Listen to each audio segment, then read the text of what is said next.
कड़क तपस्या की और मैंने अन्न त्याग दिया, बिकॉज शुद्ध अवस्था में ध्यान में उतरना होता है सर्वप्रथम।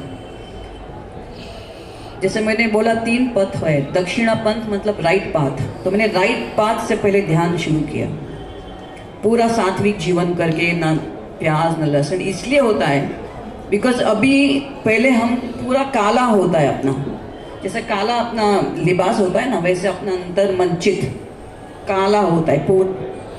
अभी उसमें मैं अगर एक बूंद सफ़ेद की डालूं तो आप दिखोगे, कुछ भी सफ़ेद दिखेगा, एक बूंद दिखेगा, तो आपको पूरा पहले वो काला है ना, आपको पूरा क्लियर करने का है। Like a water you see ना when you go to Mauritius और मालदीव्स, डू यू सी?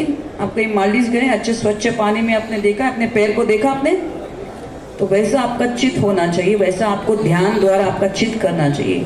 तो जिस दिन आप जैसे मॉरिशस में और मालदीव्स में आप पैर रखो, आप अपना उंगली देखोगे, इतना स्वच्छ पानी होता है समुंदर का, तो वैसा अगर आपका चित होगा तो इवन एक बूंद काले की गिरेगी तो आपको दिखेगा कि काला जाके आपके पैर पे जाके जमा है।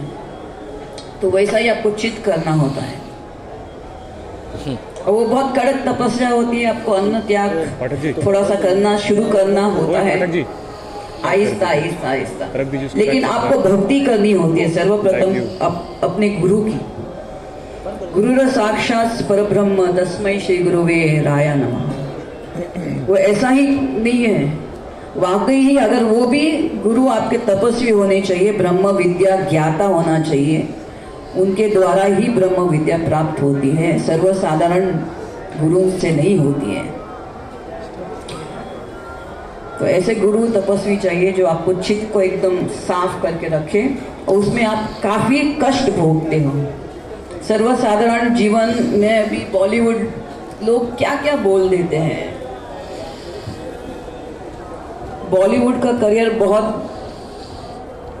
वीआईपी जैसा होता है। सब जगह मैं अगर गाड़ी से उतरती थी तो ड्राइवर मेरा दरवाज़ा खोलता था, बैठने से पहले कुर्सी मेरे नीचे होती थी, धूप जैसे ही आएगी तो छाता रखा जाता था। तो ये सब को मैंने छोड़ के और मैंने कड़क तपस्या की, अकेले मैंने गुरु और मेरे इष्ट देव है आदि शक्ति और महाकाल गणेश, उनका मैंने भक्ति भी की, उनका मैंने ध्यान भी किया, ध्यान द्वारा भी, जिसको हम लोग बोलते हैं ना राजयोग बोलते हैं।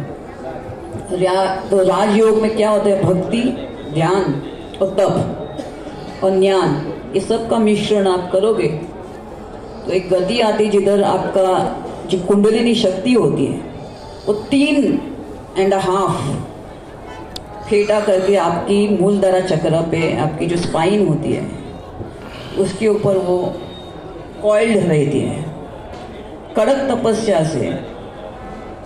लेकिन उसके लिए भूम ऐसा होना चाहिए। जिस दिन ऐसा भूम हो गया तो एक दिन ऐसा था कि मैं ध्यान में बैठती थी, मुझे मालूम नहीं कितने घंटे बैठती थी, कभी कभी 5 घंटा 6 घंटा।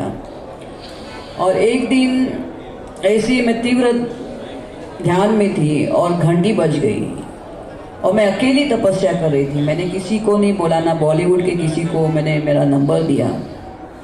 5-6 साल तीव्र तपस्या के बाद एक दिन घंटी बजती है, शायद कोई पोस्टमैन होता या क्या होगा, ऐसा सोच के मैं फट से उठ गई।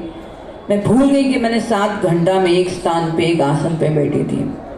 लेकिन जैसे उठी, बिकॉज मूलधारा में चक्र में जो कुंडलिनी शक्ति होती है उसको ऐसा ही भूम ऐसा होना चाहिए, तो मैंने फट से उठी तो वो चक्र ऐसा खुल गया, मेरी कुंडलिनी शक्ति से जागृत हो गई कि मैं जूम जूम जूम जूम, मैं फट से नीचे बैठ गई। नीचे बैठ गई तो पूरा स्पन स्पन स्पन मेरे स्पाइनल से उठ के zoom zoom zoom zoom zoom.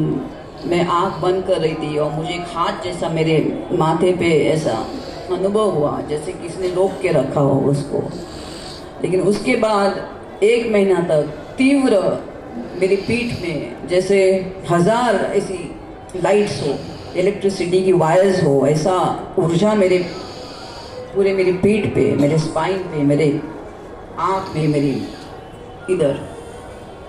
फिर उसको काफ़ी महीने के बाद उसको शांत करने के लिए ऐसी तप होती है। लेकिन कुंडलिनी शक्ति जागृत जब आदमी की होती है, वो तो एक शुरुआत होती है तपस्या की, उसके बाद और भयंकर तप करना पड़ता है उसको यहाँ तक लेके आने के लिए।